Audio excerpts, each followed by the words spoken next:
अस्सलाम वालेकुम दोस्तों, इनसाइड विद मौज़म फ़खर में खुश आमदेद। जहांगीर तरीन और उनके साथ खड़े 17 अरकान असम्बली जो इस वक्त सिटिंग पार्लियामेंटेरियन हैं, रुकने पार्लियामेंट हैं, सूबाई असम्बली में भी और नेशनल असम्बली में भी, उन्होंने इमरान खान से मुतल्लिक राज खोलना शुरू कर दिए हैं। और आज तो सिर्फ इस बात का इशारा दिया गया है कि इमरान खान ने एतमाद का वोट कैसे लिया और जहांगीर तरीन ने उनकी मदद कैसे की। लेकिन अगर कल मामलात और बिगड़ते हैं तो आप सोचें, मैं तो एक मिनट के लिए सोच रहा था, आप भी अगर गौर करें कि 2018 में इमरान खान की सिलेक्शन के हवाले से अगर बातें बाहर आना शुरू हो गई, राज खुलना शुरू हो गए, तो फिर क्या होगा। ये इमरान खान के लिए बहुत बड़ा लम्हा फ़िक्री है और ये पर्दा उठ गया तो बड़े बड़े चेहरे बेनकाब हो जाएंगे। राजा रियाज आज मौजूद थे जहांगीर तरीन के साथ जब वो अदालत में पेशी के मौके पर आए बैंकिंग कोर्ट में, और उस मौके पर जहांगीर तरीन के बिल्कुल साथ खड़े होकर राजा रियाज ने एक जुमला बोला। उनका ये कहना था कि इमरान खान के एतमाद का वोट लेने में जहांगीर तरीन का बहुत अहम हाथ था। और सितम देखें कि आज जहांगीर तरीन मुकदमे भुगत रहा है और इमरान खान खामोशी से बैठा कुछ नहीं कर रहा। भाई उसका मतलब निकल गया, तो अब इमरान खान साहब ने और क्या करना, उन्होंने खामोशी से बैठना है। लेकिन खैर, अब अगर राजा रियाज की इस बात के बाद उस सारे मंजरनामे पर अगर एक मरतबा नज़र दौड़ाएं तो वाक़अतन ये बात सामने आती है कि जहांगीर तरीन ने इमरान खान की मदद की, चाहे वो डायरेक्टली हो या इनडायरेक्टली। क्योंकि इमरान खान ने सेनेट इलेक्शन में हुकूमती वज़ीर अब्दुल हफीज़ शेख को खड़ा किया था। अब्दुल हफीज़ शेख सेनेट इलेक्शन के अंदर हार जाते हैं यूसुफ रज़ा गिलानी के साथ, जहाँ पर दिल बर्दाश्त होकर इमरान खान साहब एतमाद का वोट लेने का ऐलान करते हैं। और ना सिर्फ ऐलान करते हैं बल्कि एक जज्बाती तकरीर भी करते हैं। और उस तकरीर में ये कहते हैं कि जिन लोगों ने मेरे ख़िलाफ़ जाना था या जिन लोगों को पीटीआई या मेरी गवर्नमेंट पसंद नहीं है, वो चोरी छुपे उन्होंने क्यों वोट दिए हैं यूसुफ रज़ा गिलानी साहब को, वो खुलकर सामने आए और आके वोट दे, मेरे ख़िलाफ़ वोट दे, मैं अपोजिशन में बैठ जाऊंगा, मैं घर चला जाऊंगा, अपोजिशन में बैठ जाऊंगा, मेरे लिए कोई मसला नहीं है। मैंने 22 साल की जद्दोजहद ऐसे नहीं की। इस किस्म की उन्होंने एक जज्बाती तकरीर की। लेकिन असल कहानी इसके पीछे भी कुछ और थी, क्योंकि इमरान खान को इस बात का यकीन हो गया था कि कौमी असम्बली में मौजूद तरीन साहब के हमायतियों ने भी, मतलब पूरी तादाद ना भी हो तो कम तादाद के अंदर लोगों ने जहांगीर इसको यूसुफ रज़ा गिलानी साहब को वोट दी। और इसकी शक की वजह बनती है वो मुलाकात जो यूसुफ रज़ा गिलानी साहब की होती है जहांगीर तरीन साहब के साथ। ये भी मैं आपको बता दूं कि यूसुफ रज़ा गिलानी साहब और जहांगीर तरीन साहब आपस में रिश्तेदार भी हैं और एक शादी की तकरीब में उनकी मुलाकात होती है, उसकी तस्वीरें भी मौजूद हैं। और इस मुलाकात के अंदर इस शादी की तकरीब के अंदर जो मुलाकात होती है, यहाँ पर इन दोनों की अलहदगी में भी एक मुलाकात होती है, जहाँ पर बड़ी सरगोशियों के अंदर कानाफूसी होती है दोनों लीडरान की। लेकिन वो क्या गुफ्तगू थी ये तो हमें नहीं पता, लेकिन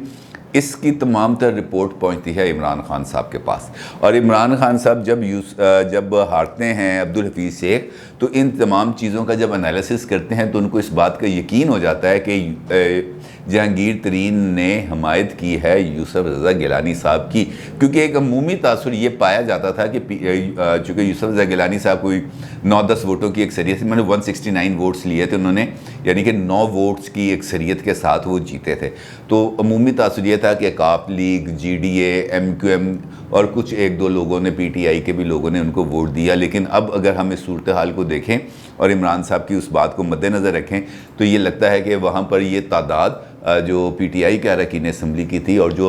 तरीन साहब से ताल्लुक़ रखने वाले थे, उनकी तादाद कदरे ज़्यादा थी और उन्होंने ही आके वोट दिए थे यूसुफ रज़ा गिलानी साहब को। अच्छा, ये मार का सर हो जाता है और इमरान खान साहब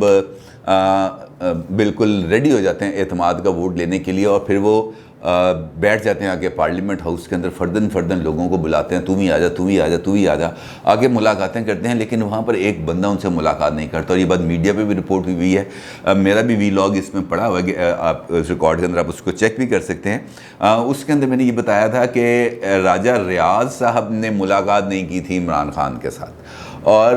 बड़ी सिग्निफिकेंट बात है क्योंकि राजा रियाज साहब ओपनली जहांगीर तरीन साहब के कैंप में हैं, बल्कि ना सिर्फ कैंप में हैं बल्कि जब पार्लिमानी पार्टी का इजलास करते हैं इमरान खान साहब, तो जो वाहिद आवाज़ जहांगीर तरीन साहब के हक़ में उठती है वो उस पार्लियामेंट्री पार्टी के अंदर راجہ ریاض صاحب کی ہوتی ہے، اور راجہ ریاض صاحب عمران خان صاحب سے یہ مطالبہ کرتے ہیں کہ جہانگیر ترین کو یہ جو آپ نے کمیٹی بنائی ہے ٹکٹس ایوارڈ کرنے کے لیے سینٹ الیکشن کے اندر، اس میں جہانگیر ترین صاحب کو ذمہ داری دیں، کیونکہ یہ زیادہ لوگوں کو بھی سمجھتے ہیں، پارٹی کے تنظیم کے اندر جو لوگ ہیں ان کو بھی زیادہ بہتر سمجھتے ہیں، اور یہ زیادہ بہتر سیاسی فیصلے کر سکتے ہیں، لہٰذا ان کا رول یہاں پر ہونا چاہیے۔ اور عمران خان صاحب کا جواب صرف اور صرف ایک مسکراہٹ ہی ہوتا ہے، اس سے آگے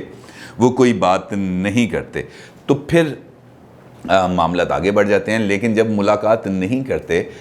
راجہ ریاض، تو پھر عمران خان کو اس بات کا اندازہ ہوتا ہے کہ معاملات گڑبڑ ہیں، اور اس کے بعد ہی اراکین سینٹ کے اوپر اور اراکین قومی اسمبلی کے اوپر یہ پابندی لگ جاتی ہے کہ وہ پارلیمنٹ لاجز سے باہر نہیں نکل سکتے۔ آپ کو یاد ہوگا کہ سب پر پابندی لگی، پارلیمنٹ لاجز سے باہر نہیں نکلنا، اور پھر 10-10 کے گروپس کے اندر ان کو لایا جاتا ہے، پھر ایک دن پہلے ان کا عشائیہ ہوتا ہے، لیکن اعتماد کا ووٹ لینے سے پہلے بھی چند اراکین اسمبلی غائب ہو جاتے ہیں،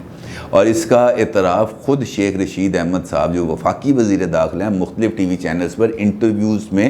آن دی ریکارڈ کہتے ہیں کہ صبح بھی 3-4 لوگ کم تھے، اور حکومتی کیمپ میں افراتفری مچی ہوئی تھی کہ یار بندے کتنے گئے، کیونکہ سب کو خاص طور پہ عمران خان صاحب کو یقین تھا کہ جہانگیر ترین گروپ غیر حاضر رہ سکتا ہے، اور اگر وہ غیر حاضر ہو جاتا تو عمران خان صاحب کے لیے اعتماد کا ووٹ لینا مشکل ہو جاتا، لہٰذا عمران خان صاحب نے چند مشترکہ دوستوں کے ذریعے جہانگیر صاحب کو پیغام محبت بھجوایا، اور ان سے یہ ریکویسٹ کی کہ جناب یہ نہ کریں میرے ساتھ، اور اعتماد کے ووٹ کے اندر مجھے آپ کی ضرورت ہے۔ اور پھر جہانگیر ترین صاحب نے مدد بھی کی، اور راجہ ریاض صاحب نے پھر لاسٹ ڈے جو عشائیہ دیا گیا تھا پرائم منسٹر ہاؤس میں، وہاں پر راجہ ریاض صاحب اور ان کے تمام ساتھیوں نے وہاں پہ شرکت بھی کی، اور پھر راجہ ریاض صاحب کا خصوصی آڈیو کلپ بھی بلکہ میڈیا پر چلوایا گیا کہ ہم سب عمران خان کے ساتھ ہیں، اور عمران خان واضح ایکثریت سے اعتماد کا ووٹ جیت لیں گے۔ تو یہ وہ کہانی ہے جو راجہ ریاض صاحب نے آج جس کا اشارہ دیا، لیکن یہ کہانی ایسی ہے، لیکن موجودہ صورتحال کے اندر جو اس وقت ڈیولپ ہو رہی ہے، اگر ہم اس تناظر کے اندر بھی چیزوں کو دیکھیں تب بھی عمران خان کے لیے کوئی صورتحال بہتر نہیں ہے۔ آپ کو یاد ہوگا کہ جب چینی کا بحران ابھی تازہ پیدا ہو رہا تھا تو میں نے آپ کو بتایا تھا کہ جہانگیر ترین نے ایک واٹس ایپ میسیج کیا تھا عمران خان صاحب کو کہ جناب یہ معاملہ بڑھ رہا ہے، لہٰذا ابھی آپ چینی امپورٹ کر لیں، اور اس کے دوران پھر دونوں کے درمیان آئس میلٹنگ کی خبریں بھی آئی تھیں، بلکہ سہیل وڑائی صاحب نے کالم بھی لکھا تھا اس پوری سچویشن کے اوپر۔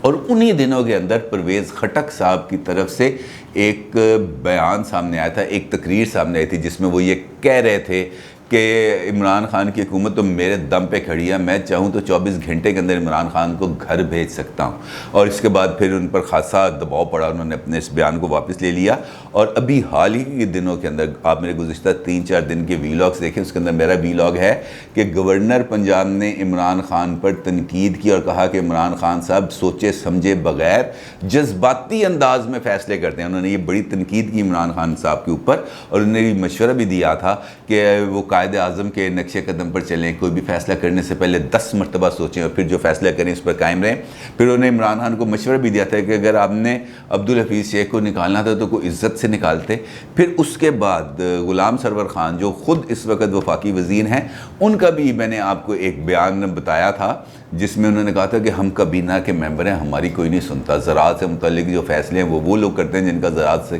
کوئی تعلق نہیں۔ تو یہ کابینہ کے اندر سے بھی اب جو اگر ہم ان ڈاٹس کو کنیکٹ کریں تو یہ پتہ چلتا ہے کہ یہ اختلافی آوازیں کیوں اٹھ رہی تھیں، اور کس وجہ سے 22 مارچ کو اچانک خاموشی کے ساتھ جہانگیر ترین صاحب اور ان کے صاحبزادے کے خلاف FIRs بھی درج ہوتی ہیں، جس کا کسی کو کوئی وہ بھنک نہیں کانوں کان پڑنے دی جاتی ہے، اور پھر اچانک ایک پریس کانفرنس کے اندر اس کا ذکر کیا جاتا ہے کہ جناب FIR درج کر لی گئی ہیں۔ یہ معاملات اب اس طرف چلنا شروع ہو گئے ہیں، اور بنیادی طور پر یہ وہ دباؤ ہے جس کا